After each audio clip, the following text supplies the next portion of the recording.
Friends, ದಿನದ ಎಲ್ಲ ಪ್ರಮುಖ ಸುದ್ದಿಯನ್ನು ನಿಮಗೆ ತಲುಪಿಸುವ ಮಸ್ತ್ ಮಗ ಚಾನಲ್ನ ಫುಲ್ ನ್ಯೂಸ್ಗೆ ಸ್ವಾಗತ. ನಾನು ಅಮರ್ ಪ್ರಸಾದ್. ನಡು ಸಮುದ್ರದಲ್ಲಿ ನಮ್ಮ ಕೋಸ್ಟ್ ಗಾರ್ಡ್ ಸಿನಿಮೀಯ ಆಪರೇಷನ್ ನಡೆಸಿದೆ. 3 ಹಡಗುಗಳನ್ನು ಅಟ್ಟಾಡಿಸಿದೆ.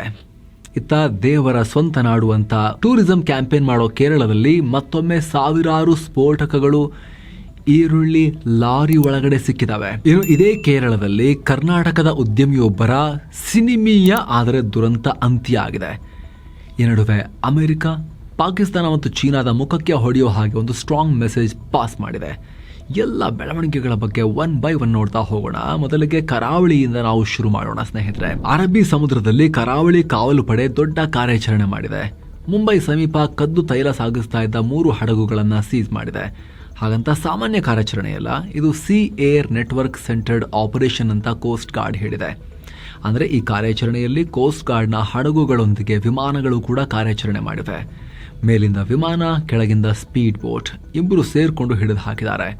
ಮುಂಬೈ ಕರಾವಳಿಯಿಂದ ಪಶ್ಚಿಮಕ್ಕೆ ಸುಮಾರು 100 ನಾಟಿಕಲ್ ಮೈಲು ದೂರದಲ್ಲಿ ಈ ಆಪರೇಷನ್ ಆಗಿದೆ. ಸದ್ಯ ಇವು ಯಾರಿಗೆ ಸೇರಿದ್ದು, ಎಲ್ಲಿಂದ ಬಂತು ಅಂತ ನಿಖರವಾಗಿ ಹೇಳಿಲ್ಲ. ಆದರೆ ಕೋಸ್ಟ್ ಗಾರ್ಡ್ ಕೆಲ ಇಂಟ್ರೆಸ್ಟಿಂಗ್ ಹೇಳಿಕೆ ಕೊಟ್ಟಿದೆ. ಈ ಕಳ್ಳ ಸಾಗಾಣಿಕೆ ಜಾಲ ಸಂಘರ್ಷ ಪೀಡಿತ ಪ್ರದೇಶಗಳಿಂದ ಕಮ್ಮಿ ಬೆಲೆಯಲ್ಲಿ ತೈಲವನ್ನು ತರ್ತಾ ಇದ್ರು. ಕರಾವಳಿ ರಾಜ್ಯಗಳಿಗೆ ಕಟ್ಟಬೇಕಾದ ಟ್ಯಾಕ್ಸ್ ಅನ್ನು ತಪ್ಪಿಸೋ ಉದ್ದೇಶದಿಂದ ಸಮುದ್ರದಲ್ಲೇ ಇವರು ಕುತಂತ್ರ ಮಾಡ್ತಾ ಇದ್ರು. ಒಂದು ಟ್ಯಾಂಕರ್ನಿಂದ ಇನ್ನೊಂದು ಟ್ಯಾಂಕರ್ಗೆ ರಹಸ್ಯವಾಗಿ ಕದ್ದು ತೈಲವನ್ನು ಟ್ರಾನ್ಸ್ಫರ್ ಮಾಡ್ತಾ ಇದ್ರು. ಯಾರಿಗೂ ಗುರುತು ಸಿಗಬಾರ್ದು ಅಂತ ಹಡಗುಗಳ ಹೆಸರನ್ನ, ಗುರುತುಗಳನ್ನ ಬದಲಾಯಿಸ್ತಾ ಇದ್ರು. ಇವರನ್ನು ನಾವು ಹಿಡಿದು ಹಾಕಿದೀವಿ ಈಗ ಅಂತ. ಸದ್ಯ ಈ ಜಾಲದ ಮಾಸ್ಟರ್ ಮೈಂಡ್ಗಳು ವಿದೇಶದಲ್ಲಿದ್ದಾರೆ ಅಂತ ಕೋಸ್ಟ್ ಗಾರ್ಡ್ ಹೇಳಿದೆ. ಹಡಗುಗಳಲ್ಲಿದ್ದ ಎಲೆಕ್ಟ್ರಾನಿಕ್ ದಾಖಲೆಗಳು ಮತ್ತು ಸಿಬ್ಬಂದಿಯ ವಿಚಾರಣೆಯಿಂದ ಈ ಜಾಗತಿಕ ತೈಲ ಕಳ್ಳ ಸಾಗಾಣಿಕೆ ಜಾಲದ ಮಾಹಿತಿ ಸಿಕ್ಕಿದೆ. ಸದ್ಯ 3 ಹಡಗುಗಳನ್ನು, ಅದರಲ್ಲಿದ್ದ ಸಿಬ್ಬಂದಿಯನ್ನ ಹೆಚ್ಚಿನ ತನಿಖೆಗಾಗಿ ಮುಂಬೈಗೆ ಕರೆತರಲಾಗಿದೆ. ಮ್ಯಾರಿಟೈಮ್ ಸರ್ವೆಲೆನ್ಸ್ ಸಿಸ್ಟಮ್ಗಳು ಸಂಗ್ರಹಿಸಿದ ಗುಪ್ತಚರ ಮಾಹಿತಿ ಮೇರೆಗೆ ಈ ಕಾರ್ಯಾಚರಣೆ ಆಗಿದೆ. ಇನ್ನು ಈ ಹಡಗುಗಳು ಇರಾನಿಂದ ಏನಾದರೂ ಬರ್ತಾ ಇದ್ವಾ, ಈ ಅನುಮಾನ ಕೂಡ ಇದೆ. ಯಾಕಂದರೆ ಈ ರೀತಿ ಕಳ್ಳ ಮಾರ್ಗದಲ್ಲಿ ತೈಲ ಸರಬರಾಜು ಮಾಡೋದ್ರಲ್ಲಿ ಇರಾನ್ ಕಂಪನಿಗಳು ಎಕ್ಸ್ಪರ್ಟ್ಸ್. ಅವರು ಸ್ಮಗ್ಲಿಂಗ್ ವಿಚಾರದಲ್ಲಿ ಅವ್ರ ಮೇಲೆ ನಿರ್ಬಂಧ ಇದೆ ಅನ್ನೋ ಕಾರಣಕ್ಕೆ ನಾನಾ ಅಡ್ಡದಾರಿ ಹಿಡಿತಾರೆ. ಸೊ ಇಲ್ಲಿ ಸಂಘರ್ಷ ಪೀಡಿತ ಅಂತ ಹೇಳಿದ್ರೆ ಇರಾನ, ಅದನ್ನಷ್ಟೇ ಸ್ಪಷ್ಟ ಆಗಬೇಕು. ತನಿಖೆ ನಂತರ ಅಧಿಕಾರಿಗಳು ಕ್ಲಾರಿಟಿ ಕೊಡಬೇಕು. ಇನ್ನು ಸ್ನೇಹಿತರೆ, ಕೇರಳಕ್ಕೆ ಏನಾಗಿದೆಯೋ ಗೊತ್ತಿಲ್ಲ, ಮತ್ತೆ ದೊಡ್ಡ ಪ್ರಮಾಣದಲ್ಲಿ ಸ್ಫೋಟಕಗಳು ಸಿಕ್ಕಿವೆ. ಮಲಪ್ಪುರಂ ಜಿಲ್ಲೆಯ ಚೆಮ್ಮಡ ಅನ್ನೋ ಕಡೆ 10,500 ಜೆಲಟಿನ್ ಕಡ್ಡಿಗಳು, ಡಿಟೋನೇಟರ್ಗಳು ಮತ್ತು ವೈರ್ಗಳನ್ನು ಸೀಸ್ ಮಾಡಲಾಗಿದೆ. ಈ ಸ್ಫೋಟಕ ವಸ್ತುಗಳನ್ನು ಈರುಳ್ಳಿ ಲಾರಿಯಲ್ಲಿ ಕದ್ದು ಮುಚ್ಚಿ ತಗೊಂಡು ಹೋಗ್ತಾ ಇದ್ರು. ಪೊಲೀಸರು ರೇಡ್ ಮಾಡಿ ಇದನ್ನ ಸೀಸ್ ಮಾಡಿದ್ದಾರೆ. ಲಾರಿಯನ್ನ ಅನ್ಲೋಡ್ ಮಾಡ್ತಿದ್ದವರು ಅಲ್ಲಿಂದ ಪರಾರಿಯಾಗಿದ್ದಾರೆ. ಲಾರಿ ಮಾಲಕಿಯನ್ನ ಬಂಧಿಸಿದ್ದಾರೆ ಪೊಲೀಸರು. ಸದ್ಯ ಗಣಿಗಾರಿಕೆಗೆ ಅಂತ ಹೇಳಿ ನೆಪವನ್ನ ಕೊಡ್ತಾ ಇದ್ದಾರೆ. ಆದರೆ ಅಗೇನ್ ಅನುಮಾನ ಇಲ್ಲಿ ಇದ್ದೇ ಇದೆ. ಪೊಲೀಸರ ಪ್ರಕಾರ ಇವೆಲ್ಲ ಅನ್ಯ ರಾಜ್ಯದಿಂದ ಕೇರಳಕ್ಕೆ ಸಾಗಿಸಲಾಗ್ತಾ ಇತ್ತು ಅಂತ ಅವ್ರು ಹೇಳಿದ್ದಾರೆ. ಇನ್ನು ಈ ಘಟನೆ ಕೇರಳ ಸೇರಿ ಇಡೀ ರಾಷ್ಟ್ರಾದ್ಯಂತ ಒಂದಷ್ಟು ಅನುಮಾನಗಳನ್ನ, ಪ್ರಶ್ನೆಗಳನ್ನ ಹುಟ್ಟುಹಾಕಿದೆ. ಯಾಕಂದ್ರೆ ಕೆಲ ದಿನಗಳ ಹಿಂದೆ ರಾಜಸ್ಥಾನದಲ್ಲಿ 10,000 kg ಸ್ಫೋಟಕ ಮೆಟೀರಿಯಲ್ ಸಿಕ್ಕಿದ್ವು. ಆವಾಗಲೂ ಗಣಿಗೆ ಸ್ವಾಮಿ, ಬಟ್ ಅಕ್ರಮ ಗಣಿಗೆ, ಅದಕ್ಕೆ ಕದ್ದು ಮುಚ್ಚಿ ತಗೊಂಡು ಹೋಗ್ತಾ ಇದ್ವಿ ಅನ್ನೋ ಸಮಜಾಯಿಷಿ ಕೊಟ್ಟಿದ್ರು. ಇದೇ ಕೇರಳದಲ್ಲಿ ಜಸ್ಟ್ 2 ದಿನದ ಹಿಂದೆ ಪಾಲಕ್ಕಾಡ್ನಲ್ಲಿ 18,000 ಜಿಲೆಟಿನ್ ಕಡ್ಡಿಗಳು, 4,500 ಡಿಟೋನೇಟರ್ಗಳು ಸಿಕ್ಕಿದ್ವು. ಅವುಗಳನ್ನು ಕಲ್ಲಂಗಡಿ ಅಡಿಗಡೆ ನುಗ್ಗಿಸ್ಕೊಂಡು ಕದ್ದಿಟ್ಟು ತಗೊಂಡು ಹೋಗ್ತಾ ಇದ್ರು. ಡ್ರೈವರ್ ಪೊಲೀಸರ ವಾಹನ ನೋಡಿ ಪರಾರಿಯಾಗೋಕೆ ಪ್ರಯತ್ನ ಪಟ್ಟಿದ್ದ, ಚೇಸ್ ಮಾಡಿ ಹಿಡಿಯಲಾಗಿತ್ತು. ಈಗ ಲಾರಿನಲ್ಲಿ ಅಕ್ರಮವಾಗಿ ತುಂಬಿಕೊಂಡು ಹೋಗುವಷ್ಟು ಸ್ಫೋಟಕಗಳು ಸಿಕ್ಕಿವೆ. ಇದೀವರೆಗೆ ಎಲ್ಲಿಂದ ಸರಬರಾಜು ಆಗ್ತಾ ಇದೆ? ಉಗ್ರರ ಕೈಗೆ ಇದು ಸಿಗಲ್ವಾ? ಉಗ್ರರು ಇಂಥದನ್ನೇ ಬಳಸ್ಕೊಂಡು ದಾಳಿ ಮಾಡೋದಲ್ವಾ ಅನ್ನೋ ಪ್ರಶ್ನೆಗಳನ್ನ ಮೂಡಿಸ್ತಾ ಇದೆ. ತನಿಖೆ ನಡೀತಾ ಇದೆ. ಏನು ಪಾಕಿಸ್ತಾನ ಮತ್ತು ಚೈನಾಗೆ ಮೈಯೆಲ್ಲ ಉರಿಯುವ ಹಾಗೆ ಅಮೆರಿಕ ಒಂದು ಕೆಲಸ ಮಾಡಿದೆ. ಭಾರತ ಮತ್ತು ಅಮೆರಿಕ ನಡುವಿನ ಟ್ರೇಡ್ ಡೀಲ್ಗೆ ಸಂಬಂಧಪಟ್ಟಂತೆ ಅಮೆರಿಕದ ಟ್ರೇಡ್ ರೆಪ್ರೆಸೆಂಟೇಟಿವ್ ಆಫೀಸ್ ಒಂದು ಪೋಸ್ಟ್ ಹಾಕಿತ್ತು. ಅದರಲ್ಲಿ ಭಾರತದ ಸಂಪೂರ್ಣ ಮ್ಯಾಪ್ ಅನ್ನು ಹಾಕಿದ್ದಾರೆ. ಪಾಕ್ ಆಕ್ರಮಿತ ಕಾಶ್ಮೀರ, ಅಕ್ಸಾಯ್ ಚೀನ್ ಏರಿಯಾಗಳನ್ನ ಕಂಪ್ಲೀಟ್ ಆಗಿ ಭಾರತದ ಜಾಗ ಅಂತ ತೋರಿಸಿ ಉರಿಸಿದ್ದಾರೆ ಅವರಿಗೆ. ಯಾಕಂದ್ರೆ ಈ ಪ್ರದೇಶಗಳ ವಿವಾದ 3 ರಾಷ್ಟ್ರಗಳಿಗೂ ತುಂಬಾ ಸೆನ್ಸಿಟಿವ್. ಭಾರತ ಇಡೀ ಜಮ್ಮು ಕಾಶ್ಮೀರ POK ಸೇರಿ ನಮ್ಮ ಸಂವಿಧಾನಬದ್ಧ ಜಾಗ ಅದು ಅಲ್ವಾ. ಆದರೆ POK ಪಾಕಿಸ್ತಾನದ ಕಂಟ್ರೋಲ್ನಲ್ಲಿ ಸದ್ಯಕ್ಕಿದೆ. ಆ ಕಡೆ ಅಕ್ಸಾಯ್ ಚೀನ್ ಪ್ರದೇಶ ಚೈನಾ ಕಂಟ್ರೋಲ್ನಲ್ಲಿದೆ. ಇನ್ನೂ ಕೂಡ 1962 ವಾರ್ನಲ್ಲಿ ಭಾರತಕ್ಕೆ ಹಿನ್ನಡೆ ಆದ್ಮೇಲೆ ಅವಾಗ ಅವರು ವಶಪಡಿಸಿ ಇಟ್ಕೊಂಡಿರೋದು ಇನ್ನೂ ಕೂಡ ಬಿಟ್ಕೊಟ್ಟಿಲ್ಲ ಅವರು. ಜಗತ್ತು ಇಲ್ಲಿವರೆಗೂ ಇದನ್ನ ವಿವಾದಿತ ಭೂಮಿಯಾಗಿ ನೋಡ್ತಾ ಬಂದಿದ್ರು. ಅಮೆರಿಕ ಸರ್ಕಾರ ಕೂಡ ಡಿಸ್ಪ್ಯೂಟೆಡ್, ವಿವಾದಿತ ಪ್ರದೇಶ ಅಂತ ಮಾರ್ಕ್ ಮಾಡ್ತಾ ಇದ್ರು. ಆದ್ರೆ ಈ ಸಲ ನೇರವಾಗಿ ಅದನ್ನ ಭಾರತದ ಭಾಗ ಅಂತ ತೋರಿಸಿದ್ದಾರೆ. ಇದು ಮುನೀರ್ ಮತ್ತು ಪಾಕ್ ಪ್ರಧಾನಿ ಶಹಬಾಜ್ ಶರೀಫ್ಗೆ ದೊಡ್ಡ ಮುಖಭಂಗ. ಯಾಕಂದ್ರೆ ಇತ್ತೀಚೆಗೆ ಅಮೆರಿಕಾಗೆ ಸಿಕ್ಕಾಪಟ್ಟೆ ನೈಸ್ ಹೊಡಿತಾ ಇದ್ರು ಇವರು. ಟ್ರಂಪ್ಗಂತೂ ಸಿಕ್ಕಾಪಟ್ಟೆ ಮುತ್ತು ಕೊಡ್ತಾ ಇದ್ರು ಇವರಿಬ್ರು ಕೂಡ. ಹೋಗೋದೇನು, ಪದೇ ಪದೇ ಮೀಟ್ ಆಗೋದೇನು, ಟ್ರಂಪ್ ಹೇಳಿದಕ್ಕೆಲ್ಲ ಹೂ ಅನ್ನೋದೇನು, ಜೈಕಾರ ಹೇಳೋದೇನು, ಹೊಗಳೋದೇನು, ಗಾಜಾ ಪೀಸ್ ಡೀಲ್ ಸೂಪರ್ ಅನ್ನೋದೇನು, ರೇರ್ ಅರ್ತ್ ಮಿನರಲ್ಸ್ ಬನ್ನಿ ಟ್ರಂಪ್ ತಗೊಂಡು ಹೋಗಿ ನಾವು ನಿಮಗೆ ಸೈನ್ ಹಾಕ್ತೀವಿ ಅಂತ ಹೇಳೋದೇನು, ಕ್ರಿಪ್ಟೋ ಡೀಲ್ ಮಾಡ್ಕೊಳ್ಳೋದೇನು, ಟ್ರಂಪ್ರನ್ನ ಶಾಂತಿ ದೂತ ನೊಬೆಲ್ ಕೊಡಬೇಕು ಅಂತ ನಾಮಿನೇಟ್ ಮಾಡೋದೇನು, ಎಲ್ಲವನ್ನ ಮಾಡ್ತಿದ್ರು. ಮುನೀರ್ ಆ್ಯಂಡ್ ಶಾಬಾಜ್ ಜೋಡಿ ಕುಣಿತಾ ಇದ್ರು ಚೇರ್ ಲೀಡರ್ಗಳ ತರ ಟ್ರಂಪ್ ಸುತ್ತ ಹೋಗಿ ನಿಂತ್ಕೊಂಡು. ಅಷ್ಟಿದ್ರು ಕೂಡ ಟ್ರಂಪ್ ಮತ್ತು ಅಮೆರಿಕ ಈ ರೀತಿ ಶಾಕ್ ಕೊಟ್ಟಿದ್ದಾರೆ. ಆಲ್ರೆಡಿ ಪಾಕಿಗಳು ಬೈತಾ ಇದ್ರು, ಇಷ್ಟೆಲ್ಲ ಕುಣಿತಾ ಇದ್ರು ಟ್ರಂಪ್ ಸುತ್ತ ಹೋಗಿ ನಿಂತ್ಕೊಂಡು ಚೇರ್ ಲೀಡರ್ಗಳ ತರ. ಏನು ಸಿಕ್ತು ನಿಮಗೆ, ನಮಗಿಂತ ಕಮ್ಮಿ ಟ್ಯಾರಿಫ್ ಭಾರತಕ್ಕೆ ಹಾಕಿದ್ರಲ್ಲ, ಒಳ್ಳೆ ಡೀಲ್ ಮಾಡ್ಕೊಂಡ್ರಲ್ಲ ಟ್ರಂಪ್ ಭಾರತದೊಂದಿಗೆ, ದುಡ್ಡು ಕೊಟ್ಟು ರೆಸ್ಪೆಕ್ಟ್ ಎಲ್ಲ ತಗೊಳಕ್ ಬರಲ್ಲ ಬಿಡಿ ಅಂತೇಳಿ ಮುನೀರ್ಗೆ ಶಾಬಾಜ್ಗೆ ಜನ ಕ್ಲಾಸ್ ತಗೊಳ್ತಾ ಇದ್ರು ಪಾಕಿಗಳು, ಪಾಕಿಸ್ತಾನದ ಜನ. ಅದೇ ಟೈಮ್ನಲ್ಲಿ ಈ ಬೆಳವಣಿಗೆಯಾಗಿದೆ ಈಗ. ಇನ್ನು ರಾಜ್ಯದ ಮತ್ತೊಬ್ಬ ಉದ್ಯಮಿಗೆ ಸಂಬಂಧಪಟ್ಟಂತೆ ಭಯಾನಕ ಘಟನೆಯಾಗಿದೆ. ಉದ್ಯಮಿ ತಮ್ಮ ಫ್ಯಾಮಿಲಿ ಸಮೇತ ಎಲ್ಲರನ್ನ ಮುಗಿಸೋಕೆ ಪ್ಲಾನ್ ಮಾಡಿದ್ರು, ತಮ್ಮನ್ನು ಸೇರಿದಂತೆ ಕಾರ್ ಒಳಗಡೆ ಬೆಂಕಿ ಹಾಕೊಂಡು. ಇವ್ರನ್ನ ಕೊಡಗು ಜಿಲ್ಲೆಯ ಪೊನ್ನಂಪೇಟೆ ತಾಲೂಕಿನ ಕುಟ್ಟ ಗ್ರಾಮದ ನಿವಾಸಿ ಸಜೀರ್ ಅಂತ ಗುರುತಿಸಲಾಗಿದೆ. ಉದ್ಯಮಿ ಅಂತ ಇವರು ಕೇರಳದ ವೈನಾಡಿಗೆ ಹೋಗಿದ್ರು. ಅಲ್ಲಿ ತಮ್ಮ ಕುಟುಂಬ ಸಮೇತ ಈ ಕೃತ್ಯವನ್ನು ಮಾಡ್ಕೊಳ್ಳೋಕೆ ಪ್ರಯತ್ನ ಪಟ್ಟಿದ್ರು. ಆದ್ರೆ ಬೆಂಕಿ ಕಾಣಿಸ್ಕೊಳ್ತಿದ್ದ ಹಾಗೆ ಅವರ ಫ್ಯಾಮಿಲಿಯವರೆಲ್ಲ ಹೊರಗೆ ಹಾರಿದ್ದಾರೆ. ಈ ಉದ್ಯಮಿ ನಜೀರ್ ಮೃತಪಟ್ಟಿದ್ದಾರೆ ಬೆಂಕಿಯಲ್ಲಿ. ಅವರ ಫ್ಯಾಮಿಲಿಯವರು ಕಾರ್ನಿಂದ ಹೊರಗೆ ಹಾರ್ತಿರೋ ದೃಶ್ಯ, ಬೆಂಕಿ ನಂದಿಸೋಕೆ ಪ್ರಯತ್ನ ಪಡ್ತಿರೋ ದೃಶ್ಯ ಎಲ್ಲ ಕ್ಯಾಮೆರಾ ಕಣ್ಣಲ್ಲಿ ರೆಕಾರ್ಡ್ ಆಗಿದೆ.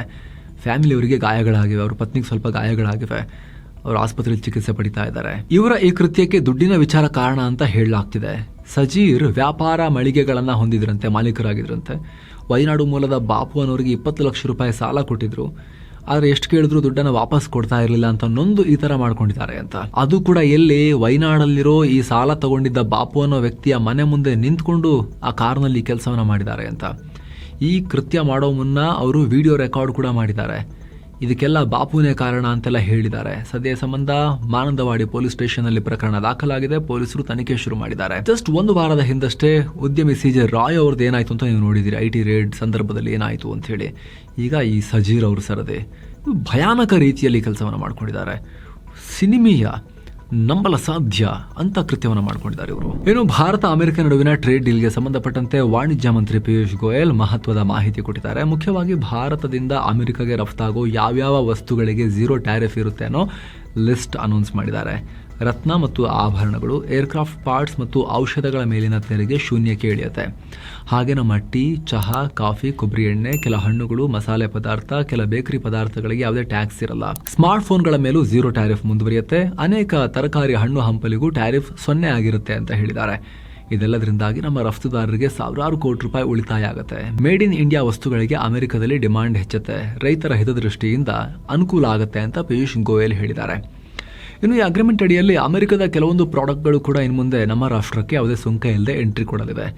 ದನ ಕರುಗಳಿಗೆ ಕೊಡುವ ಪೌಷ್ಟಿಕ ಆಹಾರ ಪದಾರ್ಥ, ವೈನ್ ಸೇರಿದ ಹಾಗೆ ವಿವಿಧ ರೀತಿಯ ಮದ್ಯ, ಕ್ಯಾನ್ಸರ್ ಪೇಷಂಟ್ಸ್ಗೆ ಬೇಕಾಗೋ ಸೆಲೆಕ್ಟೆಡ್ ಔಷಧಿಗಳು, ಕಾಸ್ಮೆಟಿಕ್ ವಸ್ತುಗಳು, ಕೆಲವೊಂದು ಆರ್ಗ್ಯಾನಿಕ್ ಮತ್ತು ಇನ್ಆರ್ಗ್ಯಾನಿಕ್ ಕೆಮಿಕಲ್ಸ್, ಕಂಪ್ಯೂಟರ್ಗೆ ಸಂಬಂಧಪಟ್ಟ ವಸ್ತು, ಆಸ್ಪತ್ರೆಯಲ್ಲಿ ಬಳಸುವ ಮೆಡಿಕಲ್ ಡಿವೈಸ್ಗಳು, ಇದಕ್ಕೆಲ್ಲ ಟ್ಯಾರಿಫ್ ಕಮ್ಮಿ ಆಗುತ್ತೆ. ಹಾರ್ಲೆ ಡೇವಿಡ್ಸನ್ ತರಹದ ಸೂಪರ್ ಬೈಕ್ಗಳು, ಸೂಪರ್ ಕಾರ್ಗಳು, ಲಕ್ಸುರಿ ಸೆಗ್ಮೆಂಟ್ನಲ್ಲಿ ಬರುವಂಥವು, ದೊಡ್ಡ ದೊಡ್ಡ ಬಿಗ್ ಕಾರ್ಸ್, ಅವುಗಳು ಕೂಡ ಕಮ್ಮಿ ಟ್ಯಾರಿಫ್ನಲ್ಲಿ ಭಾರತಕ್ಕೆ ಬರೋ ಚಾನ್ಸಸ್ ಇರುತ್ತೆ. ಆದರೆ ಸದ್ಯಕ್ಕೆ ಆರಂಭಿಕ ಹಂತದಲ್ಲಿ ಎಲೆಕ್ಟ್ರಿಕ್ ವಾಹನಗಳನ್ನು ಡೀಲ್ನಿಂದ ಹೊರಗಿಡಲಾಗಿದೆ. ಹಾಗಾಗಿ ಭಾರತದಲ್ಲಿ ಎಲೆಕ್ಟ್ರಿಕ್ನವ್ರಿಗೆ ಜಾಸ್ತಿ ಟೈಮ್ ಕೊಡಲಿಲ್ಲ, ರಕ್ಷಣೆ ಜಾಸ್ತಿ ವರ್ಷ ಕೊಡಲಿಲ್ಲ ಅನ್ನೋ ಹೊರಗಿರೋದಿಲ್ಲ. ಕೆಲ ವರ್ಷಗಳು ಅವರಿಗೂ ಕೂಡ ಸಿಗುತ್ತೆ ಬಿಸ್ನೆಸ್ನ ಸೆಟಪ್ ಮಾಡ್ಕೊಳ್ಳೋಕೆ. ಆಮೇಲೆ ಲೇಟರ್ ಸ್ಟೇಜ್ನಲ್ಲಿ ವಿದೇಶಗಳಿಂದ ಎಲೆಕ್ಟ್ರಿಕ್ ವಾಹನಗಳು ಕೂಡ ಲೋವರ್ ಟ್ಯಾರಿಫ್ನಲ್ಲಿ ಭಾರತಕ್ಕೆ ಬರೋಕ್ಕೆ ಶುರು ಆಗ್ತವೆ. ಅಷ್ಟರಲ್ಲಿ ನಮ್ಮವರು ಗಟ್ಟಿಮುಟ್ಟ ಆಗಬೇಕಷ್ಟೇ, ಬೇಗ ವರ್ಕ್ ಮಾಡಿ ಎಲೆಕ್ಟ್ರಿಕ್ ವೆಹಿಕಲ್ಗಳ ಕ್ಷೇತ್ರದಲ್ಲಿ. ಇನ್ನು PM ಮೋದಿ ಮಲೇಷ್ಯಾಗೆ ಅಧಿಕೃತ ಭೇಟಿ ಕೊಟ್ಟಿದ್ದಾರೆ. ಕೌಲಾಲಂಪುರ್ ಏರ್ಪೋರ್ಟ್ಗೆ ಬಂದಿಳಿತಾ ಇದ್ದ ಹಾಗೆ ಖುದ್ದು ಮಲೇಷ್ಯಾ ಪ್ರಧಾನಿ ಅನ್ವರ್ ಇಬ್ರಾಹಿಂ ಮೋದಿ ಅವರನ್ನ ವೆಲ್ಕಮ್ ಮಾಡಿಕೊಂಡ್ರು. ಬಳಿಕ ಇಬ್ಬರು ನಾಯಕರು ಒಂದೇ ಕಾರ್ನಲ್ಲಿ ಮೈನ್ಸ್ ಇಂಟರ್ನ್ಯಾಷನಲ್ ಎಕ್ಸಿಬಿಷನ್ ಸೆಂಟರ್ಗೆ ಹೋದ್ರು. ಅಲ್ಲಿ ಮೋದಿ ಅವರಿಗೆ ಸ್ವಾಗತವನ್ನ ಇಟ್ಕೊಳ್ಳಲಾಗಿತ್ತು. ಬಳಿಕ ಕಾರ್ಯಕ್ರಮದಲ್ಲಿ ಭಾರತೀಯ ಸಮುದಾಯದವರನ್ನ ಉದ್ದೇಶಿಸಿ PM ಮಾತನಾಡಿದ್ರು. ತಮಿಳು ಭಾಷೆ ಭಾರತವನ್ನ ಜಗತ್ತಿಗೆ ಬೆಸೆಯುವ ಕೊಂಡಿ ಅಂತ ಹೇಳಿದ್ರು. ಹಾಗೆ ಮಲೇಷ್ಯಾದಲ್ಲಿ ಶೀಘ್ರ ಭಾರತದ UPI ಲಾಂಚ್ ಮಾಡ್ತಾ ಇದ್ದೀವಿ ಅಂತ ಕೂಡ ಹೇಳಿದ್ರು. ಇದಾದ ಬಳಿಕ ಅಲ್ಲಿನ ಪ್ರಧಾನಿ ಅನ್ವರ್ ಜೊತೆಗೆ ಮೋದಿ ದ್ವಿಪಕ್ಷೀಯ ಮೀಟಿಂಗ್ ಕೂಡ ಇಟ್ಕೊಂಡಿದ್ದಾರೆ. ಹಲವು ಒಪ್ಪಂದಗಳಿಗೆ ಸಹಿ ಬೀಳೋ ನಿರೀಕ್ಷೆ ಇದೆ. ಸ್ನೇಹಿತರೆ, ಮಲೇಷ್ಯಾ ಭೇಟಿಯ ಟೈಮಿಂಗ್ ಕೂಡ ಇಂಟ್ರೆಸ್ಟಿಂಗ್. ತಮಿಳುನಾಡಿನಲ್ಲಿ ಚುನಾವಣೆ ಕೂಡ ಇದೆ, ಸಾಕಷ್ಟು ಇನ್ಫ್ಲೂಯೆನ್ಸ್ ಇದೆ ತಮಿಳುನಾಡಿನಲ್ಲಿ ಮಲೇಷ್ಯಾದು. ಅಲ್ಲಿ ಹೋಗಿರುವಂಥ ತಮಿಳರದ್ದು. ಅಲ್ಲಿ ಮಲೇಷ್ಯಾದಲ್ಲಿ ಭಾರತೀಯ ಮೂಲದವರು ಸುಮಾರು 6.6% ಇದ್ದಾರೆ, ನಿಯರ್ಲಿ 7% ಇದ್ದಾರೆ. Total 3.64 crore ಪಾಪ್ಯುಲೇಷನ್ನಲ್ಲಿ. ಅದರಲ್ಲಿ ಆ ಇರೋ ಭಾರತೀಯರಲ್ಲಿ 80% ತಮಿಳಿಯನ್ಸ್ ಇದ್ದಾರೆ. ಏನೋ ಭಾರತೀಯ ವಾಯುಪಡೆ ಮಲಕ್ಕಾ ಜಲಸಂಧಿ ಬಳಿ ದೊಡ್ಡ ವಾಯು ಸಮರಾಭ್ಯಾಸಕ್ಕೆ ಸಜ್ಜಾಗಿದೆ. ಫೆಬ್ರವರಿ 9ಕ್ಕೆ ನಡೆಯಲಿರೋ ಸಮರಾಭ್ಯಾಸದಲ್ಲಿ ಥಾಯ್ಲ್ಯಾಂಡ್ ವಾಯುಪಡೆ ಭಾಗಿಯಾಗಲಿದೆ. ಭಾರತದಿಂದ ಸುಖೋಯ್ 30 MK ಫೈಟರ್ ಜೆಟ್ಗಳು ಭಾಗಿಯಾಗಲಿದ್ದು, ಥಾಯ್ಲೆಂಡ್ನಿಂದ ಗ್ರಿಪನ್ ಯುದ್ಧ ವಿಮಾನಗಳು ಬರಲಿವೆ. ಭಾರತದ ಮಿಡ್ ಏರ್ ರಿಫ್ಯೂಲಿಂಗ್ ಟ್ಯಾಂಕರ್ಸ್ ಮತ್ತು airborne warning and control systems AWACS ಕೂಡ ಪಾಲ್ಗೊಳ್ಳಲಿವೆ. ಜಲ ಪ್ರದೇಶದಲ್ಲಿ ನೌಕಾಪಡೆಗಳು ಕೂಡ ನಿಯೋಜನೆಗೊಳ್ಳಲಿವೆ. ಎರಡೂ ಸೇನೆಗಳ ನಡುವಿನ ಹೊಂದಾಣಿಕೆಯನ್ನು ಹೆಚ್ಚಿಸುವುದು, ಯುದ್ಧ ತಂತ್ರಗಳ ಪರಸ್ಪರ ವಿನಿಮಯ ಈ ಅಭ್ಯಾಸದ ಮುಖ್ಯ ಉದ್ದೇಶ. RCB ತಂಡ ಖರೀದಿಗೆ ಒಂದು ಸ್ಪೋರ್ಟ್ಸ್ ಟೀಮ್ ಕೂಡ ಮುಂದೆ ಬಂದಿದೆ. ಇಂಗ್ಲೆಂಡ್ನ famous football club Manchester United RCB ಖರೀದಿ ಮಾಡಬಹುದು ಅಂತ ಹೇಳಲಾಗ್ತಿದೆ. ಈಗ ಆಲ್ರೆಡಿ ಕ್ಲಬ್ನ ಮಾಲೀಕರಾಗಿರೋ ಗ್ಲೇಸರ್ ಫ್ಯಾಮಿಲಿ ತಮ್ಮ private investment company Lancer capital ಮೂಲಕ ತಯಾರಿ ಮಾಡ್ತಾ ಇದ್ದಾರೆ ಅನ್ನೋ ಮಾಹಿತಿ ಬರ್ತಾ ಇದೆ. ಸುಮಾರು $1.8 ಬಿಲಿಯನ್ ಅಂದರೆ 16,300 ಕೋಟಿ ರೂಪಾಯಿ ದೊಡ್ಡ ಮೊತ್ತದ ಬಿಡ್ ಮಾಡೋಕೆ ಆಸಕ್ತಿ ತೋರಿದ್ದಾರೆ ಅಂತ. ಇದುವರೆಗೆ $1 ಬಿಲಿಯನ್ ನಿಂದ $1.8 ಬಿಲಿಯನ್ ವರೆಗೆ ಬಿಡ್ ಮಾಡೋಕೆ ಸುಮಾರು 9 ಪಾರ್ಟಿಗಳು ಮುಂದಾಗಿದ್ದಾರೆ. ಅವುಗಳ ಪೈಕಿ ಈ ಗ್ಲೇಸರ್ ಫ್ಯಾಮಿಲಿಯದ್ದೇ ದೊಡ್ಡ ಬಿಡ್ ಅಂತ ಹೇಳಲಾಗ್ತಿದೆ. ಹಾಗೇನಾದ್ರೂ ಆಯ್ತು ಅಂದ್ರೆ, ಇದು ಅಧಿಕೃತ ಆಯ್ತು ಅಂತ ಹೇಳಿದ್ರೆ RCBಯ ಖ್ಯಾತಿ ಇನ್ನಷ್ಟು ಹರಡುತ್ತೆ. ಒಂದು ಒಳ್ಳೆ ಸ್ಪೋರ್ಟ್ಸ್ ಮ್ಯಾನೇಜ್ಮೆಂಟೇ ಆಲ್ರೆಡಿ ಸ್ಪೋರ್ಟ್ಸ್ ಟೀಮ್ ನಿಭಾಯಿಸಿ, ವಿಶ್ವ ದರ್ಜೆಯ ಸ್ಪೋರ್ಟ್ಸ್ ಟೀಮ್ ನಿಭಾಯಿಸಿ ಅನುಭವ ಇರೋ ಒಂದು ಮ್ಯಾನೇಜ್ಮೆಂಟೇ, ಅವರ ಒಂದು ಓನರ್ಶಿಪ್ಪೇ ಬಂದ್ರೆ ಜಾಗತಿಕ ಮಟ್ಟದಲ್ಲಿ RCBಯ ರೀಚ್ ಇನ್ನಷ್ಟು ಹೆಚ್ಚೇ ಆಗ್ಬೋದು. ಇದರಿಂದ ಶಿವಮೊಗ್ಗ ಜಿಲ್ಲೆಯಲ್ಲಿ ಬಂದೂಕು ತಯಾರಕ ಜಾಲ ಪತ್ತೆಯಾಗಿದೆ. ವೃತ್ತಿಯಲ್ಲಿ ಕಾರ್ಪೆಂಟರ್ ಆಗಿ ಕೆಲಸ ಮಾಡ್ತಿರೋ ಶಿಕಾರಿಪುರ ತಾಲೂಕಿನ ಭದ್ರಾಪುರ ಗ್ರಾಮದ ಲಕ್ಷ್ಮಣಪ್ಪ ಅನ್ನೋ ವ್ಯಕ್ತಿ ನಾಡ ಬಂದೂಕುಗಳನ್ನು ತಯಾರಿಸಿ ಮಾರಾಟ ಮಾಡ್ತಾ ಇದ್ದಿದ್ದು. ಬಂದೂಕುಗಳಿಗೆ ಅಗತ್ಯ ಇರೋ ಟ್ರಿಗರ್ ಗಾರ್ಡ್, ಬಿಡಿ ಭಾಗಗಳು ಇದೆಲ್ಲವನ್ನ ಶಿವಮೊಗ್ಗದ ವಿವಿಧ ಗುಜರಿ ಅಂಗಡಿಗಳಿಂದ ಖರೀದಿ ಮಾಡಿ ತಗೊಂಡ್ಬಂದು ಅದನ್ನು ಅಸೆಂಬಲ್ ಮಾಡಿ ಮಾರೋಕೆ ಪ್ರಯತ್ನ ಪಡ್ತಾ ಇದ್ದಿದ್ದು. ಪೊಲೀಸ್ ದಾಳಿ ವೇಳೆ ಈತನ ಬಳಿ 7 ಪಿಸ್ತೂಲ್ ಪತ್ತೆಯಾಗಿವೆ. ಸದ್ಯ ಈತನನ್ನು ಬಂಧಿಸಿ ಶಸ್ತ್ರಾಸ್ತ್ರ ತಿದ್ದುಪಡಿ ಕಾಯ್ದೆ ಅಡಿಯಲ್ಲಿ ಕೇಸ್ ಹಾಕಲಾಗಿದೆ. ಪ್ರಾಥಮಿಕ ಮಾಹಿತಿ ಪ್ರಕಾರ ಪ್ರಾಣಿಗಳ ಬೇಟೆಗಾಗಿ, ಶಿಕಾರಿಗಾಗಿ ಬಂದೂಕುಗಳನ್ನು ಮಾಡಿಕೊಡ್ತಾ ಇದ್ರು ಈತ ಅಂತ ಹೇಳಲಾಗ್ತಿದೆ. ತನಿಖೆ ನಡೀತಾ ಇದೆ. ಪರಪ್ಪನ ಅಗ್ರಹಾರ ಜೈಲಿನಲ್ಲಿ ವಿಚಾರಣಾಧೀನ ಕೈದಿಯಾಗಿದ್ದ ಶಂಕಿತ ಉಗ್ರ ಸಾದಿಕ್ ಪಾಷಾ ಮೃತಪಟ್ಟಿದ್ದಾನೆ. ಈತ 2020ರಲ್ಲಿ ಸ್ಫೋಟಕ ಸಂಗ್ರಹ ಮಾಡಿದ ಕೇಸ್ನಲ್ಲಿ ಒಳಗಿದ್ದ. ಕಳೆದ 6 ತಿಂಗಳಿಂದ ಅನಾರೋಗ್ಯ ಪೀಡಿತನಾಗಿದ್ದ. ಶುಕ್ರವಾರ ರಾತ್ರಿ ಚಿಕಿತ್ಸೆ ಫಲಕಾರಿಯಾಗದೆ ಮೃತಪಟ್ಟಿದ್ದಾನೆನ್ನೋ ಮಾಹಿತಿ ಬರ್ತಾ ಇದೆ. ಸರ್ಕಾರಿ ಬಸ್ಗಳ ಮೇಲಿನ ತಂಬಾಕು ಜಾಹೀರಾತಿಗೆ ಬ್ರೇಕ್ ಬಿದ್ದಿದೆ. ಸಾರ್ವಜನಿಕರಿಂದ ಭಾರಿ ಆಕ್ರೋಶ ವ್ಯಕ್ತವಾದ ಬೆನ್ನಲ್ಲೇ ಸಾರಿಗೆ ಇಲಾಖೆ ಆದೇಶ ಹೊರಡಿಸಿದೆ. KSRTC, BMTC ಬಸ್ಗಳಲ್ಲಿ ಇನ್ಮುಂದೆ ಈ ಜಾಹೀರಾತಿರೋದಿಲ್ಲ. 15 ದಿನಗಳಲ್ಲಿ ಇದನ್ನು ತೆಗಿಬೇಕು ಅನ್ನೋ ಸೂಚನೆಯನ್ನ ಸಾರಿಗೆ ಸಚಿವ ರಾಮಲಿಂಗಾರೆಡ್ಡಿ ಕೊಟ್ಟಿದ್ದಾರೆ. ಮುಂದಿನ ವಿಧಾನಸಭಾ ಚುನಾವಣೆಯಲ್ಲೂ ಬಿಜೆಪಿ JDS ಮೈತ್ರಿ ಕಂಟಿನ್ಯೂ ಆಗುತ್ತೆ ಅಂತ ಮಾಜಿ ಸಿಎಂ, ಬಿಜೆಪಿ ಸಂಸದೀಯ ಮಂಡಳಿ ಸದಸ್ಯ BS ಯಡಿಯೂರಪ್ಪ ಸ್ವಲ್ಪ ಸೈಲೆಂಟ್ ಆಗಿದ್ರು. ಜಾಸ್ತಿ ಪಾಲಿಟಿಕ್ಸ್ ಅಲ್ಲಿ ಆಕ್ಟಿವ್ ಇರಲಿಲ್ಲ. ಈಗ ಮತ್ತೆ ಬಂದು ಹೇಳಿಕೆ ಕೊಟ್ಟಿದ್ದಾರೆ. ಮೈತ್ರಿ ಕುರಿತು ಆಲ್ರೆಡಿ ದಿಲ್ಲಿಯಲ್ಲಿ HD ದೇವೇಗೌಡರು ಮತ್ತು ಕುಮಾರಸ್ವಾಮಿ ಅವರೊಂದಿಗೆ ಮಾತಾಡಿ ಆಗಿದೆ. ಮೈತ್ರಿ ಅನಿವಾರ್ಯ ಅಂತ BS ಯಡಿಯೂರಪ್ಪ ಹೇಳಿದ್ದಾರೆ. ಬಾಲಿವುಡ್ ನಟ ಸಲ್ಮಾನ್ ಖಾನ್ RSS ಈವೆಂಟ್ ನಲ್ಲಿ ಪಾಲ್ಗೊಂಡಿದ್ದಾರೆ. RSSಗೆ 100 ವರ್ಷ ತುಂಬಿದ ಸಂಭ್ರಮದ ಹಿನ್ನೆಲೆಯಲ್ಲಿ ನೆಹರು ಸೆಂಟರ್ ಆಡಿಟೋರಿಯಂನಲ್ಲಿ RSSನ ಪ್ರೋಗ್ರಾಮ್ ಇತ್ತು. ಇಲ್ಲಿಗೆ ಸಲ್ಮಾನ್ ಖಾನ್ ಹೋಗಿ ಪಾಲ್ಗೊಂಡಿದ್ದಾರೆ. ಈ ಪ್ರೋಗ್ರಾಂನಲ್ಲಿ ಮಾತನಾಡಿದ ಮೋಹನ್ ಭಾಗವತ್ ಅವರು, ಗೌತಮ ಬುದ್ಧರ ನಂತರ ಇಡೀ ದೇಶವನ್ನ ಒಂದಾಗಿಸೋ ದೊಡ್ಡ ಪ್ರಯತ್ನ ನಡೆದಿರೋದು ಇದೇ ಮೊದಲು. ವಿದೇಶಿಗರು ಕೂಡ ಬಂದು ಸಂಘದ ಕೆಲಸ ನೋಡಿ ಮೆಚ್ಚಿಕೊಳ್ತಿದ್ದಾರೆ. ಸಂಘ ಇರೋದು ದೇಶ ಸೇವೆಗೆ ಹೊರತು ಅಧಿಕಾರ ಅಥವಾ ಪಾಪ್ಯುಲಾರಿಟಿಗಲ್ಲ. ನಾವು ಯಾರ್ದೋ ವಿರುದ್ಧ ಕೆಲಸ ಮಾಡಲ್ಲ ಅನ್ನೋ ಹೇಳಿಕೆಯನ್ನ ಕೊಟ್ಟಿದ್ದಾರೆ.